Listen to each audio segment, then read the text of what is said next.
Salut tout le monde, petite vidéo sur l'accord du primaire avec un secondaire. Alors là vous avez le choix, hein, il y a tout un tas de choix de secondaire, même ici. Voilà, donc j'ai reçu des mails assez nombreux hein, sur comment accorder le secondaire avec le primaire et le primaire avec le secondaire. Et bah c'est très simple. Alors qu'est-ce qu'il faut? C'est très simple, il nous faut déjà une bobine secondaire. Alors peu importe la bobine que vous avez, il nous faut sa fréquence de résonance. Alors sa fréquence de résonance, regardez d'autres vidéos, hein, sur d'autres vidéos, j'explique comment trouver la fréquence de résonance du secondaire. Donc, maintenant qu'on a notre fréquence de secondaire, et ben il nous faut quoi? Il nous faut un primaire. Donc, le primaire, en fait, pour l'instant, on s'en fout un peu. Ce que je vais faire hein, dans cette partie, hein, enfin dans cette première vidéo, on va faire vraiment très classique comment on accorde le primaire avec un secondaire. Voilà, je vais pas rentrer dans les détails de ce qui va se passer au niveau des décalages, en fonction du couplage entre le primaire et le secondaire. On va aller vraiment la jouer à la béotien, très, très classique. Hein. Voilà. Ça fonctionnera aussi hein, quand vous aurez vos bobines de Tesla. Après, sauf qu'il y a des petits trucs hein, que je vous expliquerai dans d'autres vidéos pour améliorer le tuning des bobines de Tesla. Donc, il vous faut un primaire. Alors, le primaire, soit vous le mettez à 90 degrés, soit à 45, soit à plat. Euh, Il y a, je dirais, en fonction de ce que vous voulez faire en bobine, en effet de bobine de Tesla, soit ça sera 90 degrés, soit 45, soit à plat le meilleur. Voilà, donc ça encore une fois, j'expliquerai dans d'autres vidéos. Donc voilà, maintenant vous avez vos bobinages primaires.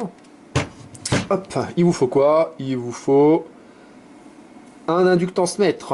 Voilà, comme on le sait, c'est un accord LC. RLC, le R, bah lui, on va pas le changer, hein, il a une résistance. On va pas rajouter une résistance, sinon c'est la résistance qui mangerait toute la puissance qu'on veut transmettre au secondaire. Donc, on balaye le R pour l'accord, et là, c'est un accord LC. Donc, il nous faut un inductance mètre. Hop là, donc je sors mon fameux inductance mètre. Alors, vous allez voir, c'est très simple, hein. Voilà, je vais le... Alors attendez, hop là, je vais le court-circuiter. Voilà, hein, toujours mettre, surtout pour des faibles valeurs d'inductance comme ça, faut le mettre à 0. Hein. Là vous voyez, hein, quand je l'allume, il est toujours déréglé. Donc voilà, je le reboot à 0. Voilà, on a 0. Bon, les 4294, c'est... voilà, vous voyez. Voilà, et maintenant, alors, bien entendu, ça va se péter la gueule. Je vais prendre bien dessus. Putain, il me faudrait 3 mains. Alors, voilà. On voit que j'ai branché et on est à 6,21 micro-henry pour mon primaire. Voilà.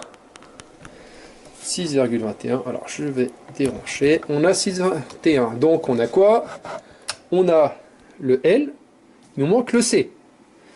Ici, sur par exemple ce bobinage, celui que dont je m'étais servi pour la vidéo, on a le L et on a le C. Donc on a une fréquence de résonance. Pour avoir la même fréquence de résonance entre le secondaire et le primaire, vu qu'on a L, il nous faut le C.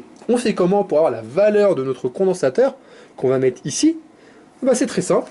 On va aller sur ce fameux outil qui s'appelle Internet et on va taper RLC, calculateur online. Voilà. Donc, on va taper quoi? La résistance, là, on s'en fout un peu. L'inductance, eh ben, c'était 6,21 micro-henry. Hop. Kilohertz. Non, c'est micro-henry. Et là, capacitance, pouf, hop, voilà. Donc là, j'ai pas fait attention, mais ça nous donne la fréquence. Donc, bah vous voyez, tout simplement, on a tapé RLC, et je vais aller, par exemple, sur celui-là. Est-ce que je peux avoir micro? Non.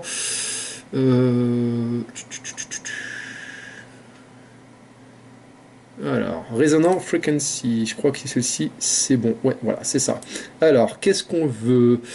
On veut la capacitance. Donc, on va taper quoi? Vous voyez, j'ai les Hertz. Je vais rentrer les Hertz. Alors, supposons que les Hertz de mon secondaire, je sais pas, je crois que c'était 280 kHz de mémoire. Voilà. Je veux, alors, c'est en Hertz. Donc, je vais mettre Hertz, mégahertz. Ça nous fait, voilà, 280 000 Hertz, ce qui donne 280 kHz.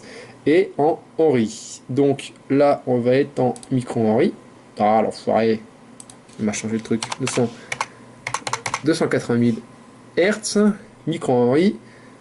6,21, 6,21. Et ben maintenant, ça va être très simple. On va avoir, voilà, il nous faut un condensateur de 52 nanofarad.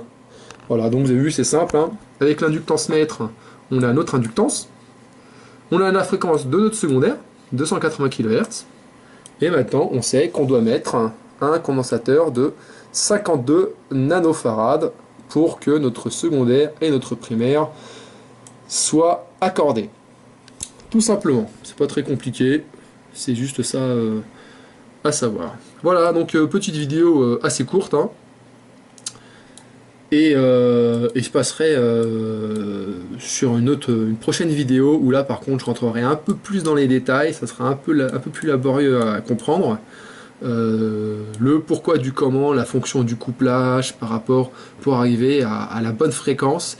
Et je ferai aussi une vidéo spéciale sur le quart d'onde. Voilà, donc n'hésitez pas, hein, parce que des fois j'ai tout un tas de choses à faire, et des fois je pense pas obligatoirement à faire les vidéos dont j'avais dit que j'allais faire. Voilà, donc bah